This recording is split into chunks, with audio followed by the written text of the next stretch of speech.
Well, here we are.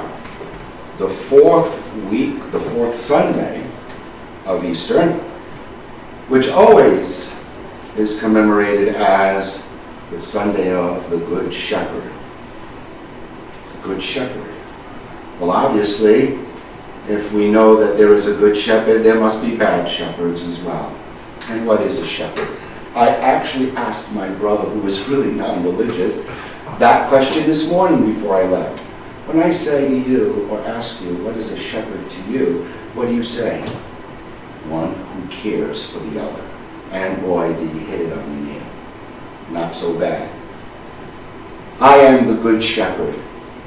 Christ contrasts himself against, and this gospel is packed, against hired hands, wolves, those with no concern for anything other than themselves. Those hired hands, all they cared about was not the sheep but the money. Those wolves, all they cared about was to eat, to catch, to hunt. And those with no concern were just complacent and just ignorant and on their way, doing as they pleased, all according to their passions and their desires, no different than a wolf. But Christ says, I know mine and they know me, as the Father knows me and I know the Father. Do we hear the voice of our shepherd, the voice of the Lord, the voice of Jesus, in the depth of our being, in that place of our souls? It's about relationship, isn't it?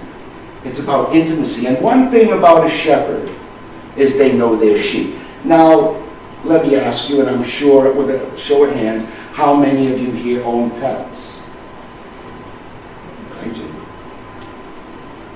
And they follow you, don't they? You are their leader. They know your voice, don't they?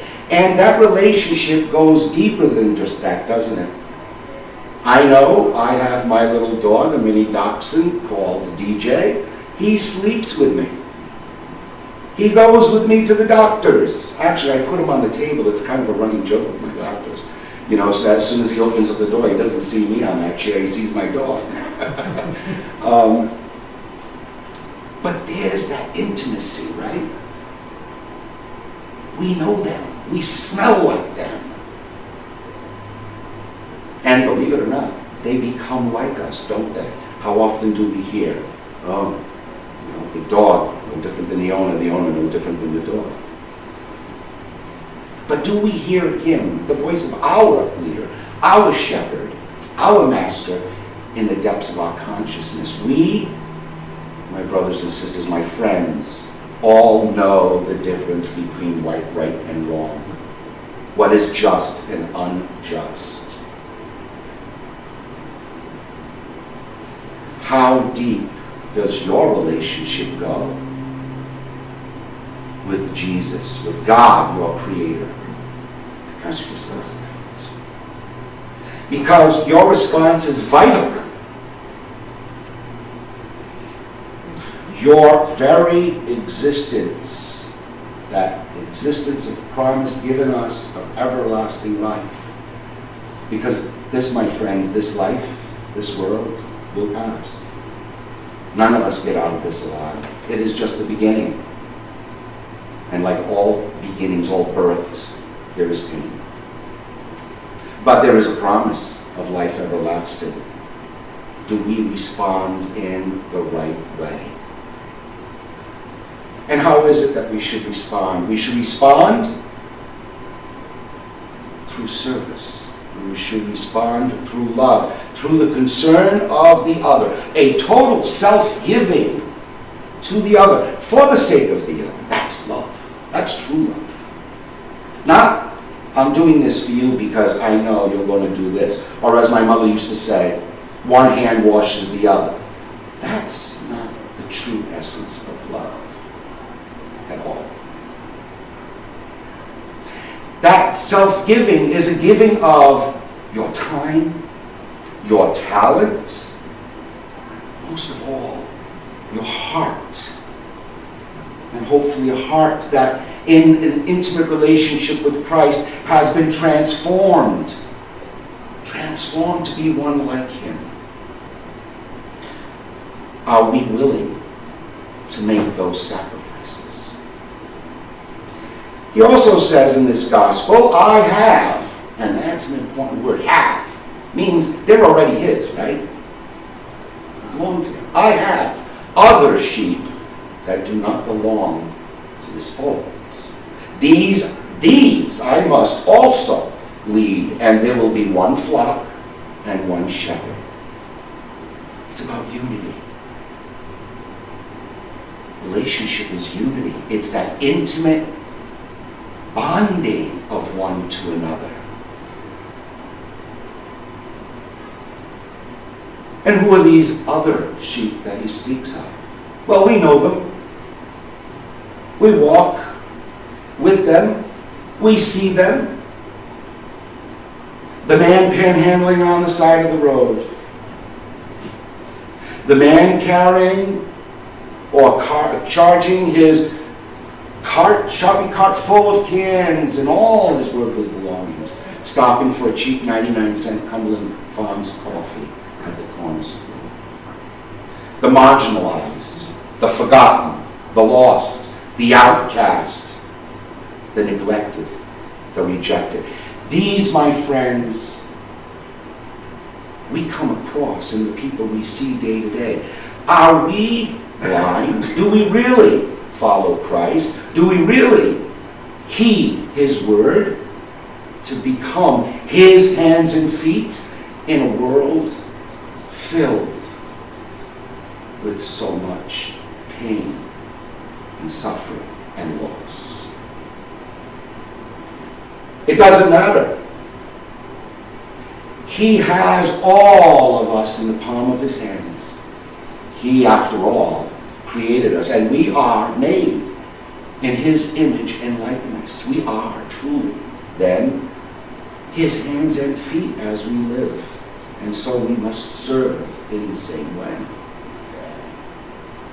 But serve without reservation. That means to walk with, understand, and talk with these different groups of people. The gay, the transsexual, the thief, the prisoner, the widow, the addicted, the drunk, all those who are broken, to others seemingly unable to be repaired.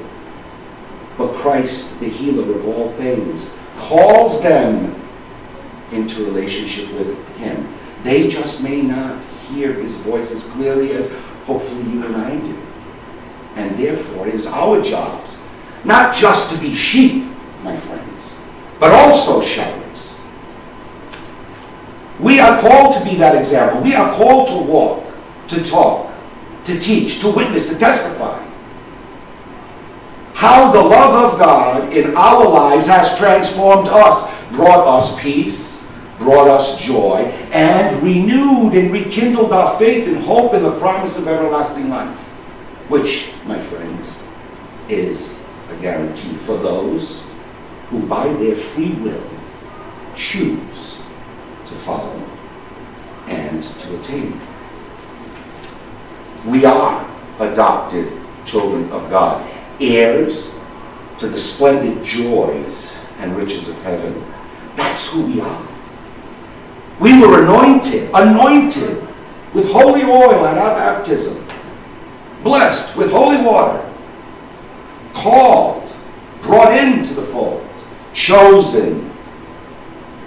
It was not by our doing, but by his doing, that he calls each and every one of us from wherever we are in life to come and join him and relate with him and be intimate with him and get to know his love, and thereby, by his love, learn the truth of love and love in return to those who have not yet received or have known it. As St. John says in the second reading, beloved, we are God's children. We are God's children now. We always have been. He has known us before, as it says in Isaiah, before we were knit in our mother's wombs. He called us by name, and we are his. What we shall be has not yet been revealed. We know that when it is revealed, we shall be like him, for we shall see him as he is. My friends, be like Jesus. Follow his lead and example, and you will have found good pasture. And look upon the face of God when that day comes, and in everlasting bliss be brought into the joy of that relationship, that intimate relationship of love. As St. Gregory the Great once wrote in a homily, which should give us pause for thought, he says, ask yourselves whether you belong to his flock, whether you know him, whether the light of his truth shines in your minds. I assure you that it is not by faith that you will come to know him, but by love. Not by mere conviction, but by action. My dear friends, it's not enough for us to proclaim being Christians. We must be Christians. We must be love in action to everyone we meet, no matter where we find ourselves. For the Holy Spirit blows where he wills, and he sends us out, each and every one of us, to proclaim not only the goodness of the Lord, not only the goodness of his incarnation and the salvation that we receive through him, but also the knowledge of who the Father is and how much he really loves each and every one of us. God bless you, my friends. Amen.